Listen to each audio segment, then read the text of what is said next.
નમસ્કાર, બીઈ ન્યૂઝમાં આપનું સ્વાગત છે। ચાલો જોઈએ ભાવનગરમાંથી અત્યારે મળી રહેલા સમાચાર। ભાવનગરમાંથી એક મોટા કૌભાંડનો પર્દાફાશ થયો છે। સ્ટેટ મોનિટરિંગ સેલ એટલે કે એસએમસી અને ફોરેસ્ટ વિભાગની ટીમે સંયુક્ત કાર્યવાહી કરી છે। કરોડો રૂપિયાની કિંમતનું એમ્બરગ્રીસ વેચવા જઈ રહેલા કુલ 8 શખ્સોને ઝડપી પાડવામાં આવ્યા છે। કેવી રીતે ઝડપાયો આ કરોડોનો મુદ્દામાલ અને શું છે આ એમ્બરગ્રીસ? આવો જોઈએ આ વિશેનો અમારો વિશેષ અહેવાલ। ભાવનગરમાં એસએમસીને ચોક્કસ બાતમી મળી હતી। બાતમી એવી હતી કે કેટલાક શખ્સો એમ્બરગ્રીસ વેચવાની ફિરાકમાં છે, જેના આધારે એસએમસીએ ત્વરિત કાર્યવાહી કરી હતી। પ્રાથમિક ઓપરેશનમાં 4 શખ્સોને 4 કરોડ 20 લાખના મુદ્દામાલ સાથે ઝડપી લેવાયા હતા। આ કેસની ગંભીરતાને જોતા આગળની તપાસ ફોરેસ્ટ વિભાગને સોંપવામાં આવી હતી। તપાસનો દોર હાથમાં લેતા જ ફોરેસ્ટ વિભાગે ખડસલિયા ગામની સીમમાં કાર્યવાહી કરી હતી, જ્યાંથી એમ્બરગ્રીસ સાથે વધુ 4 શખ્સોને ઝડપી લેવામાં આવ્યા છે। આ 4 શખ્સો પાસેથી 5 કરોડ 10 લાખ રૂપિયાનો મુદ્દામાલ મળી આવ્યો છે। આમ બંને કાર્યવાહીને મળીને અત્યાર સુધીમાં કુલ 8 આરોપીઓની ધરપકડ કરવામાં આવી છે, જેમની પાસેથી કુલ 9 કિલો એમ્બરગ્રીસ ઝડપી પાડ્યું હતું। તેની આંતરરાષ્ટ્રીય બજારમાં કિંમત 9 કરોડ 30 લાખ રૂપિયા હોવાનો અંદાજ છે। આ તમામ મુદ્દામાલ જપ્ત કરાયો છે। અહીં દર્શક મિત્રો માટે એ જાણવું જરૂરી છે કે આખરે આ એમ્બરગ્રીસ શું છે?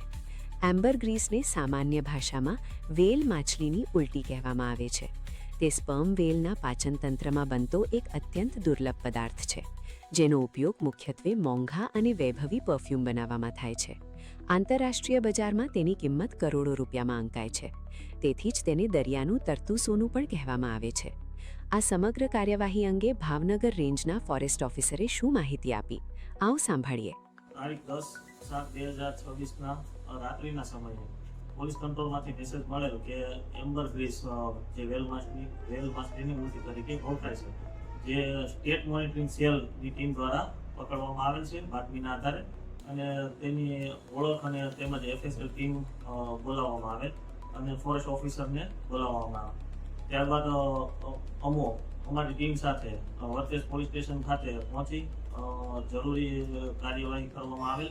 બાદમાં એસએમસીની ટીમ દ્વારા વર્તેજ પોલીસ સ્ટેશનને આખો કેસ છે જે વેલ માછલીની ઉલટી વાઇલ્ડલાઇફ એક્ટ મુજબ જોગવાઈ થયેલી છે, તેથી તેની તપાસ ફોરેસ્ટ ઓફિસરને કરવાની રહેતી હોય, જેથી તેને વર્તેજ પોલીસ સ્ટેશનને તપાસ સોંપણી કરવામાં આવેલ। બાદ વર્તેજ પોલીસ સ્ટેશન દ્વારા રેન્જ પોઈન્ટ ઓફિસર ભાવનગરને તપાસ સોંપણી કરવામાં આવેલ। બાદમાં જે મુદ્દામાલનો કબજો આરોપીનો જે 4 આરોપી ઝડપાયેલા હતા તેનો કબજો મેળવેલ। જે એસએમસીની ટીમે જે મુદ્દામાલ પકડેલો હતો તે 4 કરોડ જે ઇન્ટરનેશનલ માર્કેટ વેલ્યુ છે જે આ સ્પર્મની જે ઉલટીની એમ્બરગ્રીસની 4 કરોડ 30 લાખ જેટલો મુદ્દામાલ ઝડપાયેલો હતો।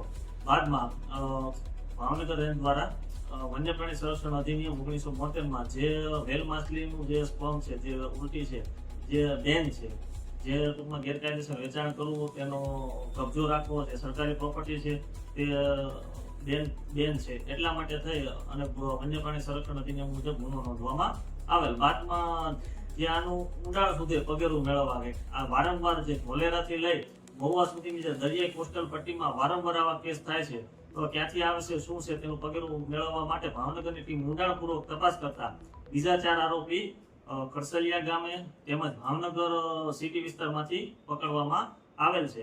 અને જે ખડસલિયા ગામના જે મૂળ આરોપી છે તેઓ પાસેથી બીજો 5 કરોડ 10 લાખનો મુદ્દામાલ પણ રિકવર કરવામાં હાલ જે એસએમસીની ટીમ દ્વારા જે વેચાણ કરવાવાળા આરોપી પકડવામાં આવેલ હતા, ત્યારબાદ ભાવનગર વન વિભાગની ટીમ દ્વારા જે મૂળ સુધીના આરોપીઓ પકડવામાં આવેલ છે।